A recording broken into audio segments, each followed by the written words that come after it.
The city of Yarnum has been devastated by a disease, propagated by an organisation known as the Healing Church.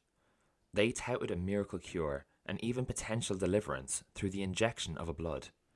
However, unbeknownst to the Yarnumites, this blood was collected from an unfathomable beast, an eldritch god found in the deepest catacombs underneath the city streets, which has now cursed all of those who have imbibed. These people have lost their humanity, transformed into monsters through the abuse of power and the false promise of salvation. You, the player, enter this nightmare, knowing nothing of these circumstances, yet begin to hunt those who are now transformed and acting solely on instinct. You similarly imbibe of this blood, healing the wounds that you suffer as you continue through the city streets, injecting vials into your right leg and killing those who have done the same. As you progress, you gain more insight into the world around you, beginning to see the machinations of it and the unspoken horrors behind them.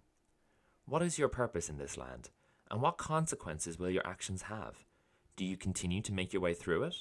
And, if so, is it possible to retain a sense of your own humanity? Or do you need to forsake it?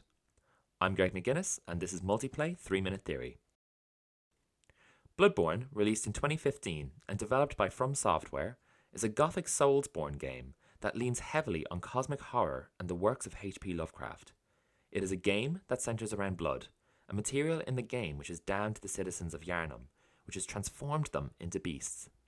However, it is also a substance that offers the player continuous salvation given its healing properties. Arguably then, it is one of the key items in the game that allows you to progress through it. This is the paradox that the game presents, asking players as they explore to consider whether salvation is to be found, or whether you are to accept your fate. Can you traverse the world it presents without abandoning your own humanity in the process? This gothic paradox may also deepen our understanding of queerness and the struggles that queer people have historically faced. In the 1980s and 90s, for instance, lives were lost due to the spread of HIV/AIDS, governmental agencies in both the US and UK promoting a campaign of ignorance, vilification, and constant inaction. In response, in 1989, Leo Bressani wrote an article titled "Is the Rectum a Grave?", arguing that relations among men during this time required a potential resignation to death, as those in power blatantly refused to help mitigate risks.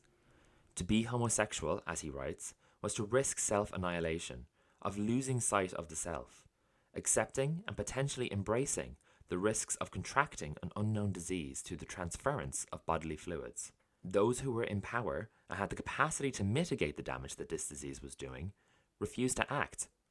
Larry Kramer's play, The Normal Heart, also demonstrates that while this was going on, people still felt the need to go out and live their lives, and that the lack of support meant that individual doctors had to risk their own lives in search of a cure, neither fully knowing whether they were forsaking their humanity in the process. Bloodborne's paradox presents players with a similar narrative.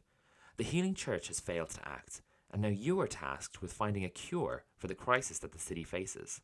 However, to do so is to be condemned, committed to self-annihilation as you traverse the city and imbibe of the blood as you do so. There is no choice. Even to enter the city, you first have a blood transfusion. Your role has already been assigned to you. All that is left is for you to fulfill it.